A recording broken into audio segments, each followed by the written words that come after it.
सोचा है कि कौम को बसंत मनाने का मौका देते हैं, इससे कौम थोड़ी सी खुश हो जाएगी, इनकी कब्ज भी टूट जाएगी और इनकी मैदे की बीमारियां भी ठीक हो जाएंगी। बसंत मनाने के लिए गवर्नमेंट ऑफ पंजाब मरियम नवाज साहिबा ने कुछ जरूरी तदाबीर भी बताई हैं। वो एहतियाती तदाबीर क्या है सुनिएगा। टट्टू उड़ा के किसी ਨੂੰ ਖਿੱਚ ਨਹੀਂ ਮਾਰਨੀ, ਹਮਸਾਇਆਂ ਦੇ ਗੁੱਡੇ ਤੇ ਨਾ ਗਾਟੀ ਪਾਉਣੀ ਹੈ, ਨਾ ਹਮਸਾਇਆਂ ਵਾਲੀ ਝਾਤੀ ਪਾਉਣੀ ਹੈ।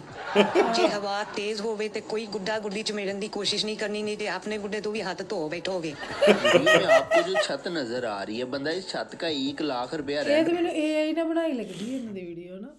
एक दिन का। जाहिर है 3 दिन बसंत होगी तो इसका रेंट बनेगा 3 लाख रुपया। ये लाहौर में वाकया है, ग्वाल मंडी की छत है। लाहौर में 18 साल के बाद बसंत मनाने की इजाजत दी गई है। लोगों ने जाहिर है मनानी है, हादसात भी होंगे। इस बंदे ने पहले ही प्रैक्टिस शुरू कर दी है बसंत मनाने की। देखिए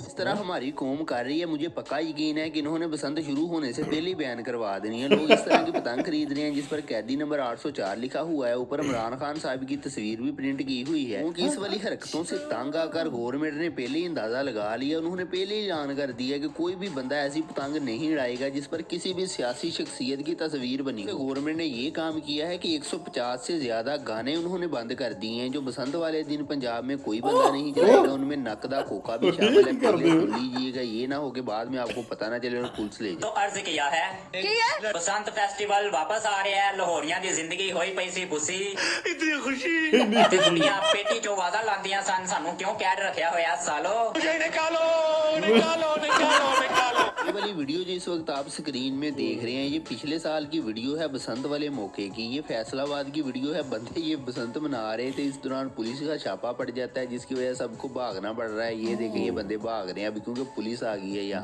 और मरियम नवाज की बदौलत फाइनली खुल जानी हमारी भी वो बेटी है। मैं सलूट करती हूँ नवाज शरीफ को जिनकी आप बेटी हैं। इंशाल्लाह 6, 7, 8 फरवरी अन्नी पावांगा, बसंत मनावांगा ते बसंत वाले दिन वट के अगले दी गुड्डी दूरों करांगा टाटा।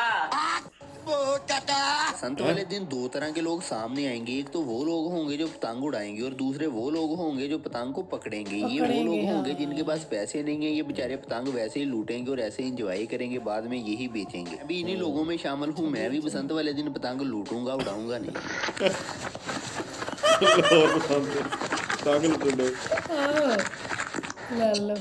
आए बड़े पतंग लूटने फड़ लिया।